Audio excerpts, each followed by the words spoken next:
Look, I'm going to be completely honest with you. When they assigned me to document the arrival of the human diplomata party on Station Krell 9, I thought it would be the most boring 3 cycles of my life. Fill out forms, record polite greetings, watch a few soft-skinned bipeds stumble around our gravity settings. Standard procedure for a low-ranking Victorian intelligence officer with 0 commendations and a mild drinking problem, which I absolutely had under control. Obviously, spoiler alert that I was catastrophically wrong. The human transport docked at 0600 station time that I remember because I was on my 4th cup of Stim Cafe, trying very hard to pretend my head wasn't pounding from the night before the MY supervisor, a particularly unpleasant Pixorian named Gormith, whose breath smelled like rotting Kelmer fruit, shoved me toward the docking bay. Try not to embarrass the entire intelligence division, he wheezed. Encouraging, as always. The humans came through the airlock in a neat little line. .3 diplomats wearing expensive clothing. .2 guards in light armor. And then there was her. Her name was Kira Veiled, at 23 standard cycles old, according to the manifest. Brown skin. Dark hair tied back in a simple knot.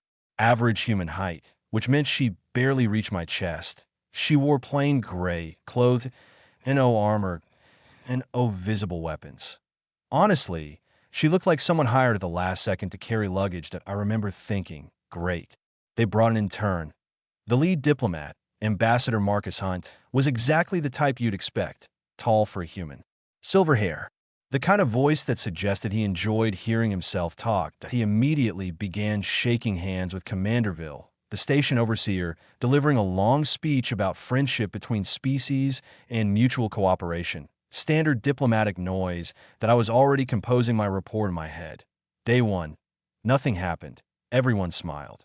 In report. Then the alarms went off. Not the normal docking alarms. Not the someone forgot to pressurize a chamber alarms. The other alarms, the ones that mean someone is actively trying to kill you. The kind that makes your organs vibrate and your survival instincts scream run. The station intercom crackled. Breach in Sector 7. Multiple hostiles detected. Razorlock War Party. All security personnel respond immediately. And suddenly the docking bay exploded into chaos. Now, if you've never heard of Razorlocks, allow me to explain. Imagine a nightmare. Give it 6 limbs. Cover it in black chitin armor. Add 400 razor-sharp edges. Then make it extremely angry at the concept of other living things existing that are razor-locked. They're raiders, pirates, murderers. They don't negotiate. They don't take prisoners unless they plan to eat them later. And they absolutely do not attack diplomatic stations unless they intend to kill everyone inside. Commander Ville started shouting orders. Security teams rushed toward the corridors. The human guards drew their weapons, primitive projectile launchers the humans call guns. The diplomats started screaming. Emergency bulkheads began sealing throughout the station, and I stood there like an idiot, still holding my cafe, still trying to understand how my extremely boring assignment had turned into a survival situation. Then Gormith's face turned pale. Get them to the secure wing. Commander Ville roared, "Teamy, doubt me." The guy who couldn't even file reports on time. "Why, yes, sir," I said intelligently. That's when the Razorlock arrived. I could T-burst through the northern corridor like a living weapon. 3 meters of bladed death, moving like liquid violence. Its compound eyes locked onto our group. Then it made this horrible chittering sound, which roughly translates to, "Oh, good. Fresh meat."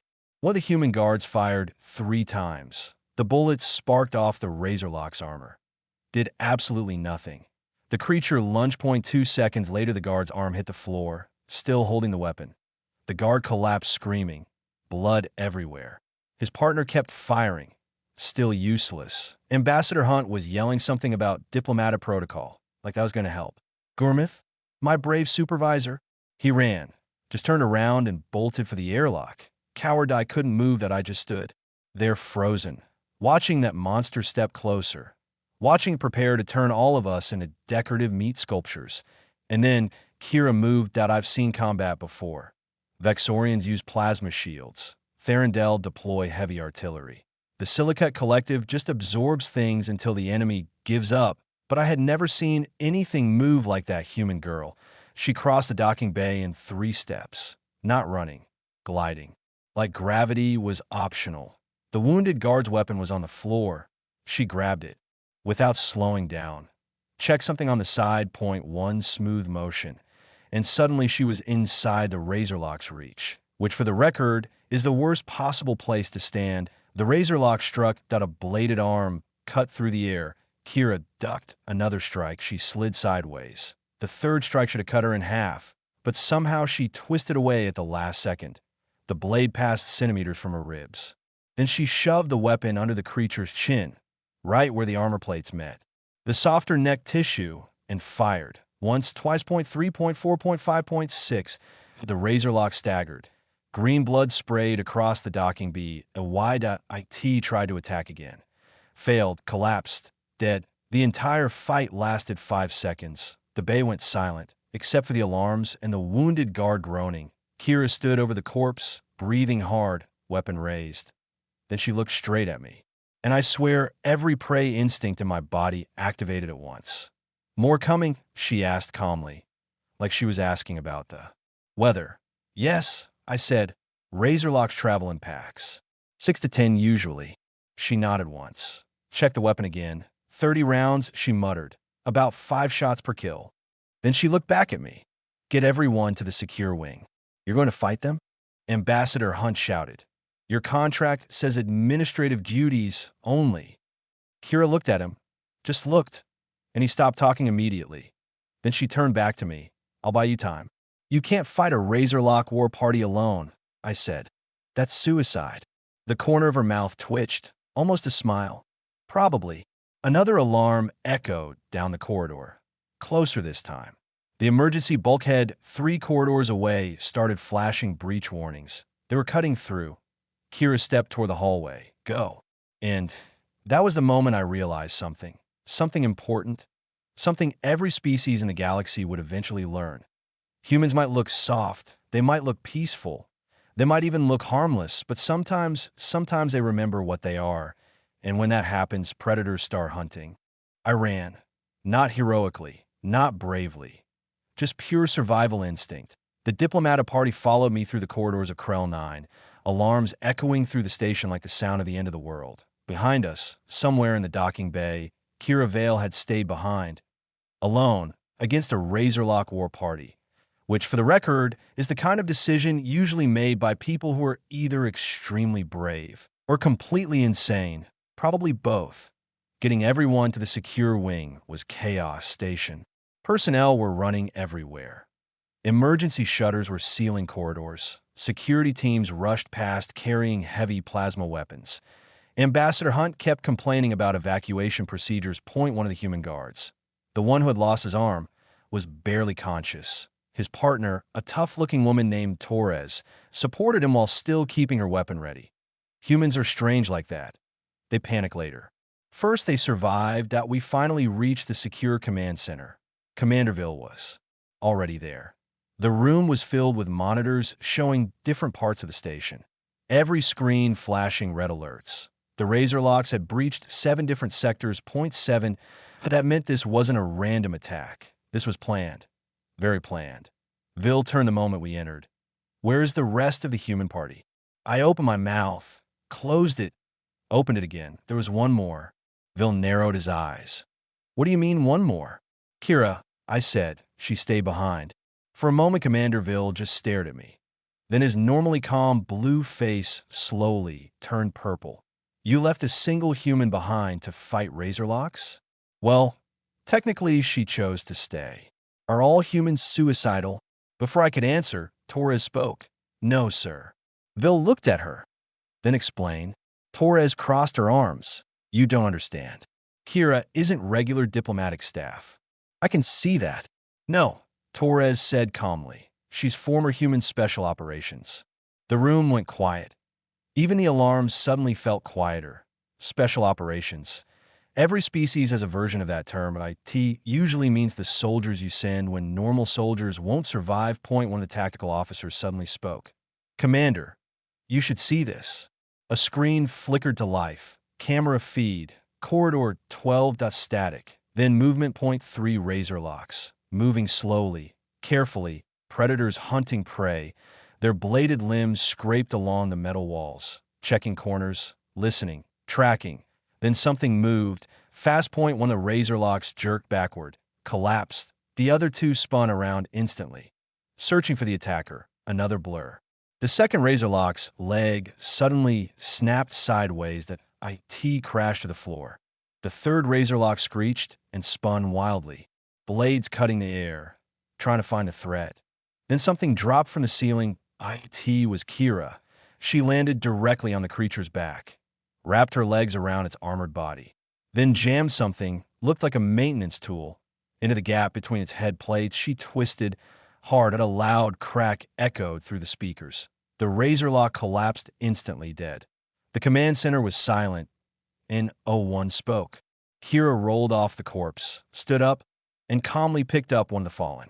Razorlock's bladed arms just snapped it off at the joint. Then she held it like a weapon and walked down the corridor toward the main breach. "That's impossible," one of the officers whispered. "Razorlocks are apex predators." Torres smiled slightly. "You've never seen a human hunt before." The next hour was the strangest thing I had ever witnessed that we watched through station cameras as Kira moved through Krell 9 like a ghost. Sometimes we saw her. Sometimes we didn't, but we always saw the result. Dead razorlocks, broken ambushes, traps that suddenly turned against their creators. T1 point, she sealed bulkheads to split the razorlock groups apart. T, another, she vented atmosphere in an entire corridor. The creature slowed down just long enough for station security to open fire. Then, there was the coolant incident. She somehow triggered an emergency fire system. Freezing liquid coolant flooded a hallway. The razorlock slowed. Security teams finished them off with plasma fire. Commander Ville watched the screens in disbelief. "She's fighting a guerrilla war," he murmured. Torres nodded. "Against a species that invented guerrilla warfare." 2 hours into the attack, station security had finally organized a defensive line in Sector 9.10. Vexorian soldiers, heavy weapons, automated turrets, that a perfect choke point. 4 razorlocks charged down the corridor. Security opened fire. Point 2 dropped. The other two kept coming. They were going to break the line. They were going to reach the station's central systems. Then Kira appeared behind them. Just stepped out of a maintenance shaft. The razorlocks never even saw her. She had somehow found a plasma cutter, the kind used to slice open bulkheads. She used it on them instead. Point 2 quick strikes. Both creatures collapsed. She nodded politely to the security team, then kept walking, like she was late for a meeting. That'd be why the second hour. The razorlocks were retreating. Let me repeat that. The razorlocks were retreating, not because security forces had defeated them, not because the station defenses were stronger, but because one human had turned the station into a hunting ground, and the hunters had become the prey. The final group of razorlocks tried to escape through their breaching pod. Kira reached it first. She sealed the hatch, locked them inside. Then station security arrived. IT wasn't a battle, IT was an execution. When the all-clear finally sounded, the station was a mess. Point 12 personnel dead. Point 17 wounded. IT could have been hundreds, would have been hundreds without her.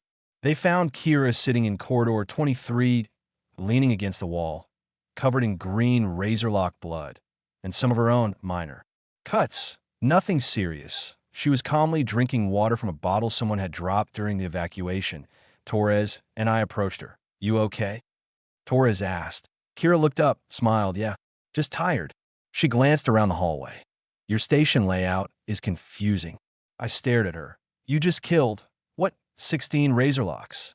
She thought about it. 19. 19. 3 in the docking bay. Others in groups of 2 or 3.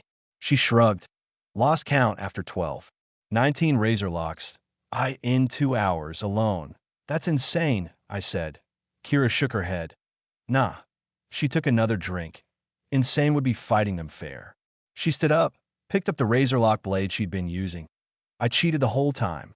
That night the story spread through Krell 9 like wildfire. Every corridor, every security post, every bar on the station. The human who stopped a razorlock raid. The human who hunted the hunters. Someone in security gave her a nickname. Death Whisper, because she moved through the station like a ghost, silent, lethal. Gone before you even knew she was there. The name stuck that I filed my report that night. The longest report I had ever written. Also the most honest. Gormith read it, turned a very unhealthy shade of purple, then quietly forwarded it up the command chain. Ambassador Hunt tried to file a complaint about unauthorized violence. Commanderville shut that down immediately, apparently saving everyone's life counts as acceptable behavior. Who knew? Later that night, I found Kira standing alone in the observation deck, looking out at the stars. They're calling you Death Whisper, I told her. She snorted. That's dramatic. You earned it. She shrugged. I just did my job. I stood beside her. Why did you stay behind? You could have evacuated with us. She was silent for a long moment. Then she said quietly, because someone had to, and I knew how. I nodded slowly. Your species is terrifying. She laughed out a real laugh. Yeah, sometimes we are. Then she looked back at the stars, but only when we need to be. And that's when I realized something important. Humans are predators, true apex predators. But unlike most predators, they choose when to hunt. And that choice, that's what makes them the most dangerous species in the galaxy. The tension inside the Grand Assembly Hall did not disappear. If anything, it became heavier.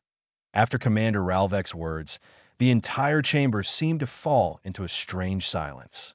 Not the kind of silence that comes from confusion, the kind that comes from realization. Thousands of representatives sat in their elevated platforms, their strange eyes fixed on the central floor where the human ambassador now stood. Ambassador Daniel Hayes had not moved. He stood calmly behind the small human delegation desk, hands folded loosely in front of him, his expression neutral, almost relaxed. But the effect he had just created inside the most powerful political chamber in the galaxy was anything but calm. Above him, the glowing holographic displays continued to scroll through the military record .1 conflict after another .1 impossible survival story after another .1 war. Then another, and another. Each entry told the same terrifying truth. Humanity did not simply survive war. They improved because of it. Commander Ralvek slowly turned away from the holographic display. His armored form seemed heavier now, as if the information he had just reviewed carried a physical weight. For the first time since the meeting began, the Krell commander studied the human ambassador with genuine caution. You expect this assembly, Ralvek said slowly, to believe that a species with such a violent past now seeks peaceful integration into the collective? The question echoed through the hall. Some representatives leaned forward. Others watched silently. Waiting, Ambassador Hayes gave a small nod. Yes.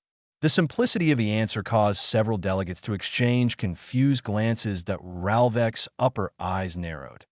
Your species has fought thousands of wars. Yes. You have destroyed your own civilizations more than once. That is correct. And yet you stand here asking for trust? Hayes smiled slightly out of calm, tired smile.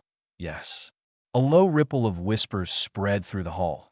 The response was not defensive. IT was not ashamed. IT was simply honest. Commander Ralvek slowly stepped closer to the center of the chamber. Explain, he said. Hayes leaned forward slightly, resting his hands on the desk. Because we learned something from those wars. The chamber grew quiet again. We learned that war is easy, Hayes continued calmly. Hatred is easy. Destruction is easy. His eyes slowly moved across the vast assembly hall. But surviving the aftermath, rebuilding, learning to cooperate after unimaginable loss, he paused. That is the hard part. The hall remained silent. Many species in the chamber had never experienced anything like what humanity had survived. Most civilizations that reached space had long ago eliminated large-scale conflict. Their societies had evolved slowly, carefully. Humanity had done the opposite. They had grown through chaos. Commander Ralvek spoke again. And you believe that suffering makes your species trustworthy? Hayes shook his head gently. No, then he added quietly. But it makes us careful. The ambassador gestured toward the glowing holographic record still floating above the chamber. That history is not something we hide. Another pause. It is something we remember every single day. Several delegates shifted uncomfortably. The honesty of the statement was unsettling. Hayes continued. Humanity understands something many peaceful civilizations forget. Ralvek crossed his arms. And what is that? The human ambassador answered without hesitation. Peace is fragile. The words seemed to hang in the air. It does not exist because people want it to exist, Hayes continued. It exists because people are willing to protect it. One of the smaller delegates in the upper tiers leaned toward their translator device, clearly disturbed. The Krell commander studied Hayes again. And if the peace of this collective is threatened? Hayes did not hesitate. Then we will stand beside you. A quiet murmur moved through the chamber. Ralvek's voice hardened. You say that very confidently for a species that has never faced the full power of the collective. Hayes met his gaze. You misunderstand. Ralvek's eyes narrowed slightly. Hayes spoke calmly. We are not confident because we believe we are stronger than the collective. A small pause. We are confident because we know what happens when civilizations fail to defend peace early. The hall grew silent again. Several delegates looked back toward the holographic records, toward the long list of human conflicts, toward the devastating wars that had shaped their species. Hayes folded his hands again. We learned that lesson the hard way. Commander Ralvek said nothing.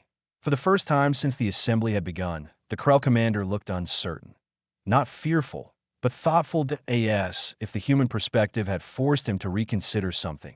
High above them, the central intelligence system of the assembly continued to analyze the human data quietly, constantly, and slowly. New lines of text began appearing on the central display. Lines that had not been part of the original human submission. Lines pulled directly from deeper historical archives, classified records, ancient conflicts, forgotten battles. Commander Ralvek noticed the update first. His eyes moved toward the expanding data stream. Then his expression changed, very slightly. Ambassador Hayes followed his gaze. He looked up and saw the same thing, that a new section of the human record had just appeared, that a section that had not been part of the official presentation. The title of the entry slowly formed in glowing characters above the assembly floor. Extinction Protocols. Earth Defense. As the chamber fell completely silent. And for the first time since the meeting began, Ambassador Hayes looked genuinely concerned, because those files were never supposed to be shown. The words hanging above the assembly floor changed the entire atmosphere of the chamber. Extinction Protocols. Earth Defense Doctrines. For a moment, no one spoke. Even the constant whisperer translators seemed to fade as thousands of delegates stared at the glowing text. Commander Ralvek's upper eyes narrowed slightly as he read the title again. Extinction Protocols, he repeated slowly. His voice carried across the silent hall. That is an interesting term. Ambassador Daniel Hayes was no longer relaxed. For the first time since the meeting began, the human ambassador looked genuinely unsettled. He quickly touched the control panel on his desk. Assembly systems, he said calmly but firmly. Those files are classified human military archives. They were not included in the diplomatic data package. The Central Intelligence System responded with its smooth mechanical tone. Correction. The files are part of humanity's historical war doctrine and are considered relevant to security assessment protocols. A low wave of murmurs spread through the chamber. Ralvek glanced toward the expanding holographic display. Lines of human military documentation were beginning to appear. Old strategic reports, threat simulations, defense protocols, and each one carried the same phrase somewhere in its title. Extinction Response, Civilization Survival Measures, Total War Contingency. Ralvek slowly turned back to the human ambassador. You came here asking for trust, he said, and yet your species developed plans for extinction-level warfare. Hayes inhaled slowly. Yes. The honesty again.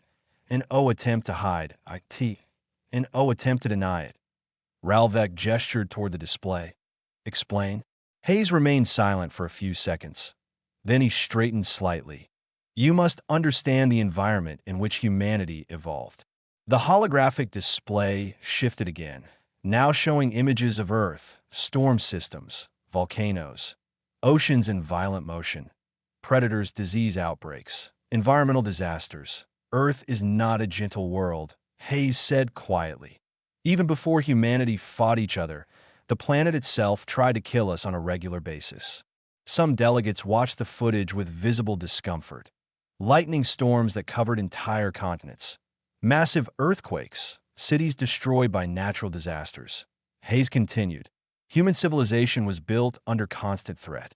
He gestured toward the growing data stream above them. When you live that way long enough, your species develops a very simple survival rule. Commander Ralvek tilted his head slightly. And that rule is? Hayes looked directly at him. Never assume the threat will stop. The words settled over the hall like a weight point. One of the smaller representatives spoke nervously. So your species prepared for the destruction of entire civilizations, just in case? Hayes nodded. Yes. Another delegate leaned forward. But these files, they describe scenarios far beyond simple defense. The display shifted again. Strategic models, simulated conflicts, planetary defense grids, autonomous military networks. Emergency mobilization of entire populations. Point 1 simulation showed a human fleet operating in a pattern that looked disturbingly aggressive. Ralvek noticed it immediately. This strategy, he said slowly, it does not appear defensive. Hayes looked at the simulation. Then he answered quietly, it isn't. The chamber became still again. That doctrine was developed after several very painful lessons in human history. Hayes continued. We discovered that when a threat reaches a certain level, he paused. Defense alone stops being enough. A ripple of uneasy whispers moved through the hall. Ralvek folded his arms. So your species created a military philosophy based on preemptive annihilation. Hayes shook his head. No, then he corrected him. Based on survival. The holographic display changed again. Now the images showed something different. Human disaster recovery. Cities rebuilt after wars. Nations signing peace treaties. Former enemies cooperating. Hayes looked around the chamber. You see weapons. He gestured toward the simulation. But that is not what those protocols are really about. Ralvek remained silent. Hayes continued. They are about making sure humanity never disappears. The ambassador's voice was calm again now, steady. For thousands of years, humans lived with one terrifying truth. He paused, that we were fragile. The chamber listened carefully. A single asteroid, a single global war, a single technological mistake. Hayes shook his head slightly. Any of those things could have ended us. The display above them now showed early human space programs, primitive rockets, orbital stations, the first lunar bases. That fear is the reason humanity spread beyond Earth. Another image appeared. Human colonies, deep space stations, exploration vessels. And it is also the reason we developed those extinction protocols. Commander Ralvek studied the human ambassador again. You built them because you believed your species might not survive otherwise. Yes. Ralvek slowly exhaled. Then he looked back up at the titles still glowing above the assembly floor. Extinction protocols. He spoke again. And if those protocols were ever activated, the entire chamber waited. Hayes answered calmly. Then humanity would do whatever is necessary to survive. The answer was not threatening that IT was not aggressive at IT, was simply factual. But the implication was impossible to ignore. Several delegates shifted uncomfortably, because suddenly they understood something important. Humanity did not prepare for war because they wanted it. They prepared for war because they feared extinction. Commander Ralvek looked back at the ambassador. And yet you claim your species wants peace. Hayes nodded. We do. A pause. More than most species you will ever meet. Ralvek's eyes narrowed slightly. Why? Hayes answered quietly. Because we know exactly what the alternative looks like. For a moment, no one spoke. Then the Central Intelligence System made another announcement. Additional human archival records located. The display above the chamber shifted again. A new entry appeared beneath the extinction protocols. This one carried a different classification, the first contact incident. SOL, Commander Ralvek frowned. That record was not in your submission either. Hayes looked up at the display. And this time, the color drained slightly from his face. because he recognized the file immediately as a file that had been sealed for more than 2 centuries, that a file describing the first time humanity encountered an alien warship and how that encounter ended. Hayes whispered quietly to himself, "Oh no," because if the assembly saw what happened during that incident, everything about humanity's reputation in the galaxy was about to change. The assembly hall had never been this quiet before. Thousands of delegates sat frozen in their seats as the glowing title hovered above the chamber, the first contact incident. So even the Central Intelligence System seemed to pause for a moment before opening the file. Commander Ralvek slowly turned his head toward the human ambassador. "You appear concerned, Ambassador Hayes." Hayes did not immediately answer. His eyes were fixed on the holographic display above them. For several long seconds, he said nothing. Then he sighed quietly. "Yes." A ripple of whispers spread through the chamber. One of the delegates spoke up. "Is this record inaccurate?" Hayes shook his head slowly. "No." Commander Ralvek crossed his arms. "Then perhaps you would like to explain why this incident was not included in humanity's diplomatic history." Hayes looked back at him. His expression was calm again, but there was a certain heaviness behind his eyes now, because he said quietly, "It was not a diplomatic event." The central display flickered, and the record began to play. Images from ancient human satellites appeared above the chamber. Dark space. The bright blue sphere of Earth rotating slowly. Then something else appeared, at a massive object drifting into the solar system. The alien ship was enormous, several kilometers long, armored, heavily armed. Gasps echoed through the assembly. Even the older spacefaring civilizations recognized the design immediately. It was a warship, an invasion vessel. The recording continued. Human space technology at that time was primitive. A few orbital stations, early satellites, experimental deep space probes. Nothing that could challenge a ship of that size. One of the delegates whispered nervously. They had no chance. The recording shifted to human communication signals. Desperate transmissions sent toward the unknown vessel. Attempts at peaceful contact. Requests for identification. Warnings that the ship had entered Earth's orbital defense zone. The alien ship never responded. Instead, it accelerated. Directly toward Earth. Commander Ralvek leaned forward slightly. Was this vessel part of a known empire? The Central System answered, "Negative. The vessel's origin remains unidentified." The simulation continued. Human governments reacted quickly. Emergency protocols were activated, civil defense systems, planetary alerts, evacuation planning. But there was one problem. Humanity had almost no space fleet at that time. Only a few experimental military ships. Nothing capable of stopping the incoming warship. The chamber grew tense. Hay spoke quietly. "At that point in our history, humanity believed it was about to go extinct." The delegates watched as the alien warship approached Earth orbit. The massive vessel slowly rotated, and its weapon systems powered up. Energy levels on the display spiked. Planetary bombardment weapons. Weapons designed for extinction-level destruction. One of the delegates gasped. They were going to wipe out the entire planet. Hayes nodded slowly. "Yes." Commander Ralvek asked the obvious question. "Then how did your species survive?" The display shifted again. A new object appeared on the simulation. Small, very small, a single human spacecraft. One of the early experimental warships. The ship's designation appeared on the screen. UNS Valiant. Several delegates leaned forward. The tiny human vessel looked insignificant compared to the massive alien warship. Commander Ralvek frowned. That ship could not possibly have stopped it. Hayes answered quietly. "It wasn't supposed to." The simulation zoomed in on the human ship. The Valiant accelerated toward the alien vessel, faster and faster, ignoring every standard combat maneuver, ignoring every safety protocol. It flew directly toward the center of the alien warship's weapon array. One of the assembly analysts spoke nervously.